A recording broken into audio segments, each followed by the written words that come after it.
origin story. Tell me about your origin. Got it. Well, firstly, thank you for having me. Thanks for everybody who gathered for this community event. But yeah, you know, I'm from Fort Lauderdale, Florida. Jamaican, Bahamian. Yeah.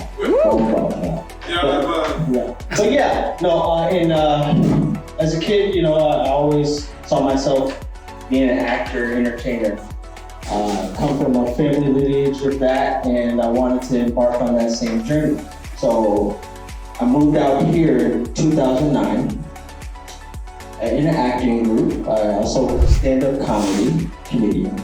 And I've done that for many years. And, you know, I'm a guy who comes from Florida, humble. And, you know, I on this journey here, when I got to California, it kind of just, was a place where I found myself. Like, I became one with myself in California. And I feel like, you know, those journeys to cities like LA or New York or where you can do that. And it took me here to really become one. And I faced, you know, I was homeless for some time, you know, I did a lot of things, but my career in Hollywood didn't go the way that I wanted it to. And I got tired of depending on people or thinking somebody was gonna come and save me, you know. And that journey took me to a place of homelessness, finding myself living in cars for, you know, a year and a half, 2 years at a time, various times. But then, you know, after that, I kind of moved into life insurance. I was looking for a path, a niche, something that I could do and not have people dangling carrots over my head. That's why I didn't like Hollywood, because I don't like for people to tell me no. And I found that, you know, I was thinking I was gonna be this successful life insurance agent because, you know, in sales, you could be a millionaire and, you know, make residual income in a couple places in this world. That's the sales industry or movies, acting, right? I didn't know anything about investing at that point, but I was doing that successfully, and, you know, I just realized the corruption even in the insurance industry, and I was tired of it. So thankfully, you know, I learned about investing in stocks because they offered that to us, and that is where I kind of learned about investing, and that's what kind of transformed everything. So had I not gone through all of that to Florida, to here, homelessness, looking for an opportunity, I don't think I would be here right now. So I'm a guy who is just like anybody else. I was looking for a way to better myself, looking for a way to set my future self up. And nobody was giving out that information. And I saw the opportunity in crypto when it was introduced to me at a Starbucks coffee shop. When was that? This was in late 2016. I was in the coffee shop, actually getting ready to go to an appointment, close a deal, because we always have good intentions. And a guy came up to me, and he was like, "Yo, have you heard of Bitcoin?" And I was like, "No, I've never heard of Bitcoin. What is Bitcoin?" So it was like, he got my coffee and walked me over to his setup. It was him and another guy, partners, and showed me, I don't know if you guys know what an exchange is, but at this time he showed me Bittrex exchange, and I saw a whole bunch of red and green shit. It's like, I was just very confused. So I didn't think anything of it. So, but I was thinking, speaking of community, there was a community that I would always go to on Sundays, and, you know, they had an event popped up about an opportunity for a crypto investment. So I kind of went into to explore more, and I kind of took this as a sign that God was trying to show me this is the way. And thankfully I stuck to it. And I didn't invest in that opportunity because I had an inkling, my intuition was going off that opportunity wasn't the right opportunity. It was really just people trying to get money off of people who just are ignorant to what's real and what's not. So they sold the story really good. I saw the importance of the blockchain and how it can change many different industries and sectors, and that's what took me on the journey, and that's why I'm here right now.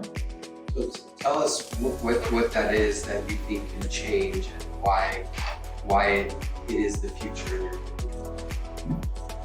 Well, okay, so why it's the future is because truly the opportunity at hand is the ability to invest in the third layer of the internet.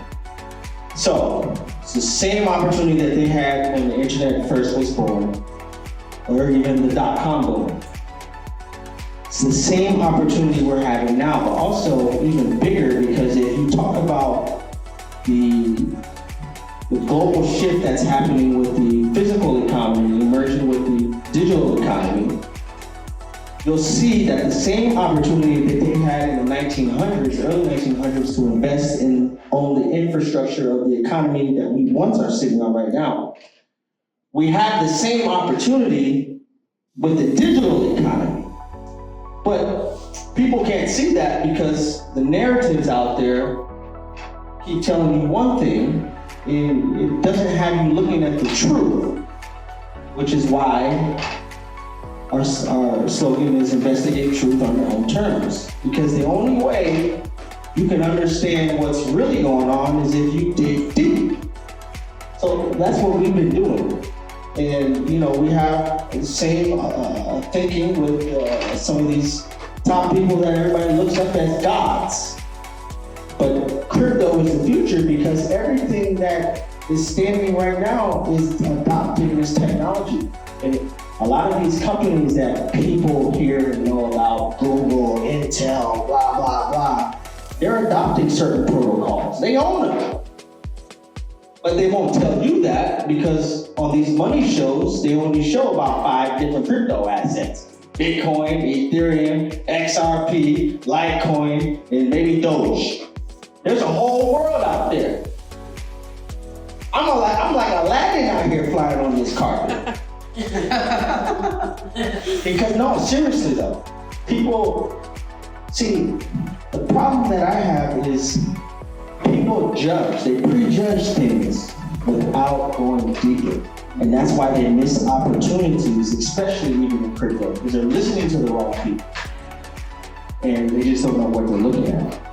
So how can, given that you talked about like finding truth, that crypto has this ability to find truth, what does that mean exactly? How do you do that? Well, I think for crypto, you find truth by aligning yourself with communities.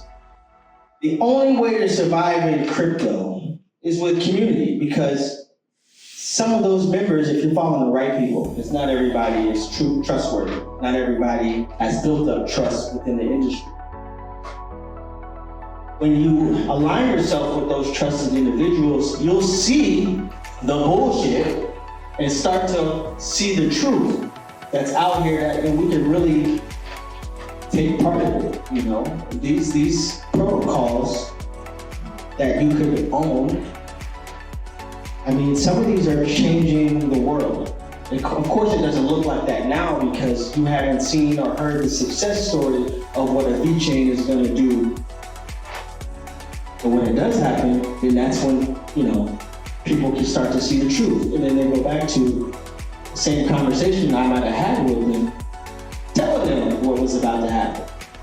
So, truth is here. It's just people have a problem and hard time seeing it or piecing the puzzles together. They tell you the truth all the time on the TV, or certain influencers or people that you follow, they tell you the truth, but they also put some nonsense on it as well to confuse you. The term of the Hegelian dialectic. Saying one thing, but also saying the opposite to confuse you. But in between there is truth. So we just help give people the power, which is the knowledge, to ultimately free themselves. I'm only here because I was looking for an opportunity to free myself. And I founded in crypto, and I don't care what anybody says. There's people that tell me all kind of stuff about what crypto is, what it's gonna do, but what it has done for me and many people in my community is set them free. Giving them the ability to change their mothers, their parents' lives, setting their kids up, their college funds, taking people who are stuck in their rat race and freeing them. Only thing that can do that is knowledge, you implementing that knowledge, and it's working for you. So, crypto is the truth. To me, this is the best show in town. There's no greater opportunity other than cryptocurrency. If you're investing in the right platforms that are changing the way the industry in the electric world and energy is going to be moving going forward, that's where it is. I like to pride myself in being in the end zone before the ball is thrown there. I'm already there dancing like Dion. You might think I'm not. You might think I'm crazy, but to me, I don't give up. But seriously, it's true. If people understood, like I said, what the true opportunity is, which is to own the infrastructure of the new digital economy. I mean, because I'm investing in protocols that IBM started from the ground up. You may not see it because you haven't dug deep, but they're changing the whole game for attorneys, tax professionals, anything you can think of. Can you give us an example where that's really shifted some of those maybe investments that you made where big companies are changing what's happening underneath the covers? 100%. So I'll give you a prime example right now, VeChain. Some of you might have heard of it, or you not. It's definitely trading on Coinbase, Kraken, and some of the large exchanges. But VeChain is underpinning. Just for real quick, for those that don't really know what an exchange is, can you just give us that? An exchange is a place where you can buy or sell cryptocurrency. There's centralized exchanges and then there's decentralized exchanges. But VeChain is an asset that is underpinning the globe, talking about everything. And that's one of the great things about crypto and blockchain. It's globalized everything. So we're now playing in a global playground. So currently, VeChain is underpinning the One Belt, One Road initiative. What's that? It's based out of China. China is behind it. Basically, it's the funnel to where all trade and different things like that are going to be transacting, moving through that One Belt, One Road with those different countries. Silk Road. Exactly. But The actual Silk Road. right, but it's underpinning that. It's also underpinning many different infrastructures companies right now, like Adidas. When you go to Adidas or Nike, the way that, if you've ever gone to these stores and bought, you'll see now they're implementing ways where you can put your item there and it's already total. I don't know if you guys experienced that yet, but that's happening right now. It's underpinned by VeChain. All of UFC, WWE is underpinned by VeChain. You'll see if you look at it, UFC in fights, you'll see the VeChain logo there. Can you explain what VeChain is? Well, yeah, VeChain is a blockchain. It's an enterprise blockchain. So it's used to help business scale with new technology. And there's so many companies building on it. So it can do whatever you need it to do. But many, Is it layer 2? no, it's a layer 1 blockchain. Yeah. But speaking of VeChain, there's many opportunities like that. And they tell you certain things are a household name without even telling you. You turn on a UFC fight, and every fight, VeChain is sitting right there in the mat. But does anybody ask what it is? No. But VeChain will be a household name, like Apple and like all the other companies. These companies that are being built on blockchain are the companies of tomorrow, which is why I'm so bullish on it all. Tell us, you talked about energy, crypto is a form of money, right? And you talk about that, and there's fiat and dollars, other fiat currencies. Give us your 2 cents on why crypto is the future of money versus fiat currencies. Yeah, well, Why do you think there's this move towards digital currencies? because of the internet of value. What we are embarking on right now with crypto and blockchain is the internet of value. So, right now we're gearing up for a utility bull market soon, where these actual companies who've been building product, real things that can be adopted into the world, which is already happening right now.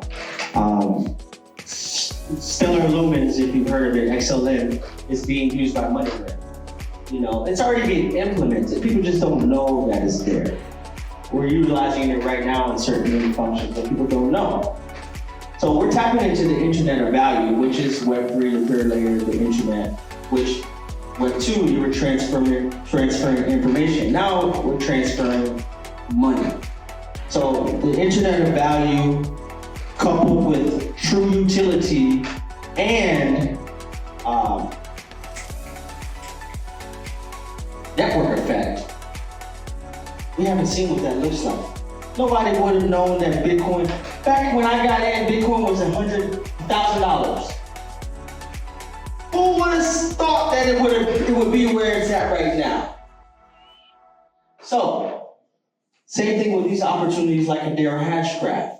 If Google, Intel, about 36 Fortune 500, Fortune 100 companies are governing this protocol, I will not govern it. I'd be a fool not to. So there's many opportunities out there like this. The internet of value, crypto is going to be adopted because this is the way we're going to transact money. They already have the dollar, the new dollar, that is going to be utilized. They're already utilizing it globally. USDC, that is going to be where the new treasury is, coming straight from Circle. If you check the partners and who own and run 6 Degrees of Separation, you'll see it's the same players, just a different game, a different outfit. And those who can see it can see the opportunity. Talk to us about Bigger Than Race. That's the community VC that you started. Give us some insights on that. Yeah, so Bigger Than Race was started essentially back in 2016. At that time, there was a lack of trusted influencers in this space. So I felt like I had a coming to Jesus moment, and I had this conversation, and I said, God, use me to be the vessel for people, to help people set themselves to freedom through this knowledge and information, and through my heightened intuition, right? Which is what I utilize in what I do. So 2016 influencer started to change my life, created a blueprint, started to help other people. So we've replicated that and duplicated it.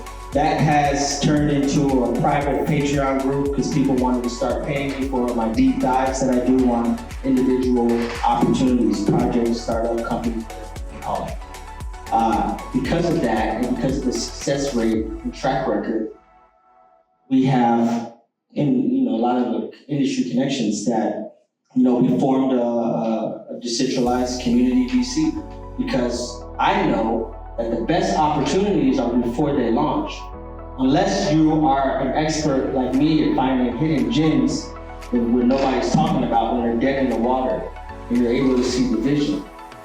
The best show in town is operating as a VC. So we wanted to give people the opportunity to become the new 1%, which crypto is doing now. And that has given people the ability who would never have any reason in having access to an opportunity. But they have it now because they're in the BTR and they're able to invest maybe a minimum of $500, right? To them, that's a lot of money. I remember I started with $5,000 and it had to grow over time. But getting those opportunities that early, some people invest $100,000, $50,000, it all depends, right? But giving them the opportunity to be able to change their lives and give them information that they can implement that they're not going to get anywhere else. That's what motivates. It was about setting the people free, because there's a lot of people stuck in the rat race, and we help free them all the time. And I always have a saying: never judge a book by its cover, because that book can open a chapter in it that can change your life. So how does this decentralized community operate and run, and what kind of processes and governance do you have to make decisions? Well, we're registered in the Marshall Islands, and Why did you choose the Marshall Islands? they recognize Dallas as a legal entity, so that's why we chose them. And I have a good relationship with an attorney there through the community, which is why I love community, because you get access to resources that people didn't know were there. Like, oh, you're an attorney. But What's a DAO? decentralized autonomous organization. Got it. But yeah, our VC, basically, we have a platform that we're partnered with, which offers many community venture capitals within crypto to utilize and partner with, to where they manage all of the information, investing details, portfolio is all there. Everything is decentralized. Every individual investor has the opportunity to invest in a project that we would bring to the table. Essentially, if they like it, they invest. They invest through their wallet, their own decentralized individual wallet, and that's how we manage it. And they also get the tokens directly to their wallet for investing. So they control the money that we, may allocate towards a deal will all be in one batch. Contract gets signed for the staff, and that's it. Can you explain what a SAFT is? Yeah, it's a simple agreement for future tokens. So essentially, a new version of a safe, but for digital assets. And so that's how the VC runs. It's very straight to the point, straightforward. It's not as difficult as people may think. It's very simple, but once you do this stuff consecutively, you have to have consistency when you're learning anything new. But once you get that, man, it's really a walk in the park. It's just repetition at that point. And how does the diligence and build process work? And I guess what are the